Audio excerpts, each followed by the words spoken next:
Sukar untuk sesetengah orang mempercayainya kerana tak semua mampu melihat dan tak semua mampu merasai kehadirannya.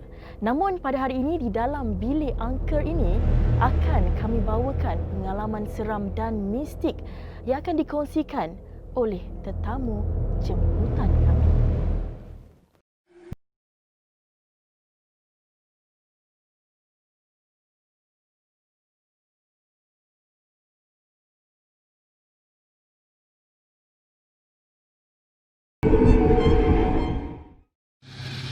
Ni sini. Adik rumah sini. Aisyah tunggu tu. Sian Aisyah. Daddy. Stop! Siap. Stop! Mak sini Siap. Sini. Nampak mak tak Siap? Oh, jauh. Nampak mak tak Siap? Kes kehilangan Muhammad Ashraf Hassan atau binatang liar yang menjadi ancaman. Hai semua, okey, kali ini dalam Bilik Angker merupakan sambungan daripada episod sebelumnya dan hari ini kita masih lagi bersama tetamu istimewa kita Kak Noh yang akan berkongsi pengalaman mistik ataupun seram yang pernah dialami sepanjang merawat pesakit-pesakit. Okey, kita akan kali ni kan Kak Noh kan dulu satu ketika dulu bila ada berita mengatakan ada seorang individu ni hilang dekat kawasan gunung kalau tak silap Acap ni viral tau, satu Malaysia tahu. And then mungkin Kak Noh boleh kongsikan juga mana Kak Noh pun turut serta dalam misi membantu mencari Acap ni sendiri. Daripada macam mana boleh Kak Noh tergerak hati nak membantu tu? Sejak bila Kak Noh start involve dengan misi pencarian tu? Okey. Ketika kes Acap tu saya dihubungi oleh kakak ipar kepada Acap, iaitu isteri kepada abang Acap. Setelah dihubungi tu saya terus hubungi tim paranormal Zafran Aziz dan kemudian kami bergabung dengan Poseidon, tim lain terus ke Gopeng. Jadi sampai di sana saya terus saya psychic jadi saya terus mencari dekat mana laluan Acap diri mula-mula. Jadi sampai dekat satu kawasan tu, memang dalam hutan tu ada pokok cili, ada pokok-pokok yang mana tak logik lah. Dalam hutan ada pokok cili, sedangkan kat situ tak ada kampung atau rumah orang. Lepas tu dah mula ke hadapan lagi, ternampak seorang orang tua, dia pegang tongkat, memang rambut panjang. Dia hentak tongkat, itu kawasan dia lah. Dan di belakang tu memang ada satu air terjun yang tinggi, yang mana bukan nampak dengan mata kasar lah. Jadi tak boleh lalu dekat situ. Dia sampai tahap tu je, dia tak bagi kebenaran untuk masuk dekat situ. Jadi memang dekat sana kami dan tim lain cuba untuk, macam saya cuba untuk memanggil sama ada semangat dia atau korin dia atau roh dia. Tapi masa tu tak dapat, memang tak dapat. Bermakna dia dah bukan berada dekat alam ni lah. Jadi nampak memang dia berada dekat situ. Kak Noh nampak dia punya boleh rasa terlibat ke ataupun rasa dia punya aura? Boleh rasa aura dia di sebalik air terjun tu yang melibatkan alam gaib. Boleh rasa. Tapi untuk lapisan tu agak tebal. Dan apa yang disampaikan oleh ketua yang menjaga tu hanya dia sebut bulan 4. Saya pun tak tahu lagi apa dia maksudkan dengan bulan 4. Lepas tu dia terus hilang. Portal tu pun dia tutup balik. Waktu Kak Noh rasakan kehadiran ataupun aura cap semangat dia tu kan, Kak Noh dapat tak rasa yang dia sebenarnya dalam ketakutan, kesedihan ataupun dia okey saja? Ataupun macam mana? Semasa tu rasa macam tak tahu nak katalah masa tu, sebab perkara ni agak peribadi kan, sebab dia ada anak isteri semua. Jadi masa tu rasanya saya tak dapat rasa apa-apa. Tak dapat nak rasa apa-apa. Cuma rasa sakit sebab terlalu portal di belakang tu lah. Sebab macam saya bila ada kehadiran yang gaib memang efek pada jasad. Tapi cuma dapat tangkap masa tu aura kesedihan. Tapi saya tak pasti siapa yang sedih yang berada di sebalik tu. Tapi bila dipanggil, sebab tu yang sebelum ni saya bercakap memberitahu pada tim yang lain, mungkin boleh dipanggil ibunya kerana ikatan roh antara ibu dan anak. Kemungkinan jika ibu dia berada dekat situ, ibu dia boleh memanggil, dia boleh mendengar. Saya nak cakap pasal acap pun saya dah. Sebab bila kita bercerita tentang tu, yang lain juga mendengar, yang di sana juga mendengar. Sebab yang saya nampak, dia beralih. Macam hari ni dia dekat situ, tapi lepas tu dia dekat arah bukit, lepas tu dia dekat arah gua. Jadi bermakna itu melibatkan perkampungan air. Perkampungan air, bukan perkampungan darat. Kenapa acap, Kak Nur? Kenapa dia yang dipilih untuk ini urusan pilihan ni bukan urusan kita, ini urusan Allah. Mungkin dah Allah memberi ujian pada keluarga dia untuk menghadapi situasi ni.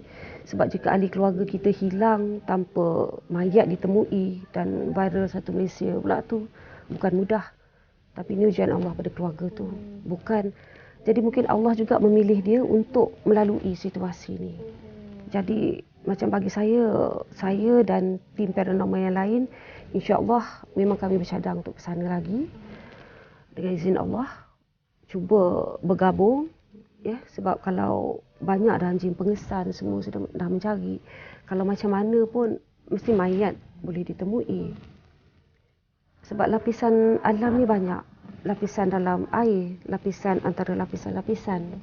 Kadang-kadang kita nampak air terjun, air pusing, tapi termasuk dah boleh alam lain. Sebab tu kalau air pusar dalam sungai, kadang kena hati-hati current tu. Dia boleh termasuk ke alam lain. Itu pun berlaku dengan izin Allah. Ya. Kalau mungkin Kak Nur nak kongsikan sepanjang misi pencarian tu kan, ada satu part tu bila Kak Nur rasa tak selesa, macam sesak nafas. Apa yang terjadi waktu tu, Kak Nur? Selalu kalau sesak nafas tu, kehadiran tu sama ada saya merasa yang acap ni masih hidup, yang jantung dia masih berdenyut. Jadi saya merasa, tapi lapisan tu masih tebal. Jadi insya-Allah lah cuba bergabung dengan yang lain. Ya. Sebab nak membuka alam tu memang kami perlu bergabung. Kak Nur tahu ke, mungkin dapat, saya tak tahu lah, tapi perkembangan terkini acap sebab dia dah hilang dah lama, Kak Nur kan? Sebab untuk manusia survive untuk tahap selama itu macam agak mustahil. Okey. Seperti kita alam nyata ialah alam nyata, tapi alam gaib ni dia punya pusingan, waktu, masa, keadaan berbeza. Macam ada seorang pesakit ni, pakcik ni dia hilang, dia pergi gua, dia kayuh basikal setiap hari, dia akan hilang 2 minggu. Lepas tu petang dia balik, tapi keluarga dia kata dia dah hilang 2 minggu. Dia tak tahu dia hilang 2 minggu.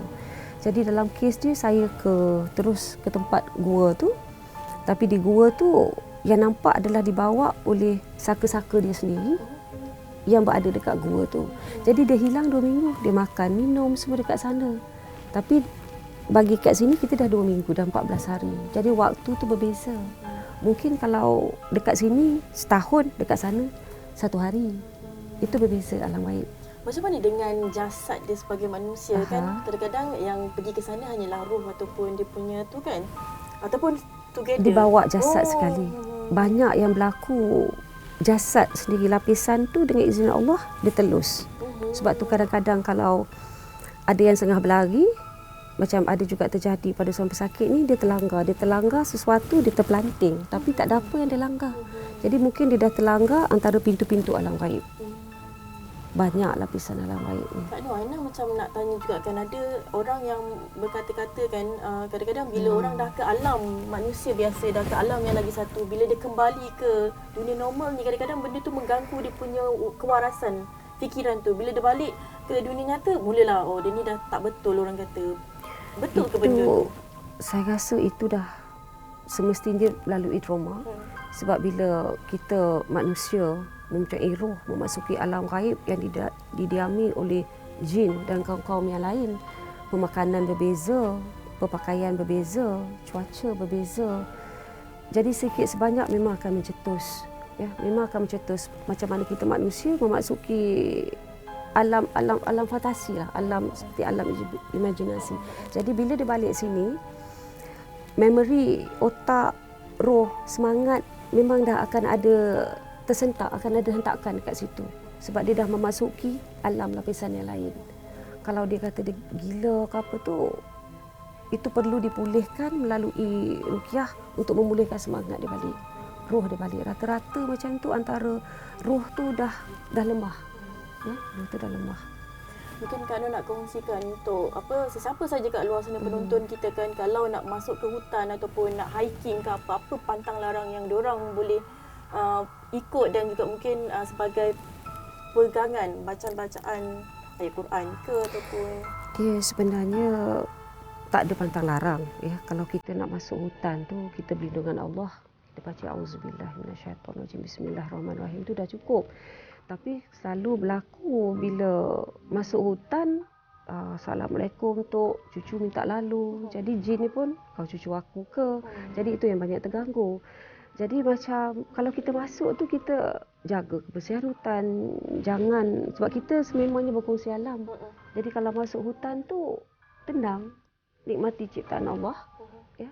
Tak perlu nak takut apa-apa sebab sememangnya berkongsi alam. Jangan menghina apa-apa, jangan buat foto apa-apa sebab kadang-kadang itu tempat kaum mereka. Jadi kita selalu yang bersangka bahawa jin ni makan sampah, jin ni pengotor. Tak ada, jin Islam, dia tetap bersih, dia tetap solat. Jadi kalau kena buat foto atau buat onah dekat kawasan-kawasan perkampungan jin Islam, kata kita nampak kita duduk ni, meja kita meja makan, tapi lapisan lain itu tempat tidur dia, katil dia. Jadi hanya berlindung dengan Allah lah, dan yakin pada Allah, dan jangan takut apa-apa. Kalau bila takut tu yang mula makhluk-makhluk gaib nak uji kita, itulah yang banyak berlaku. Mula takut atau bercakap besar.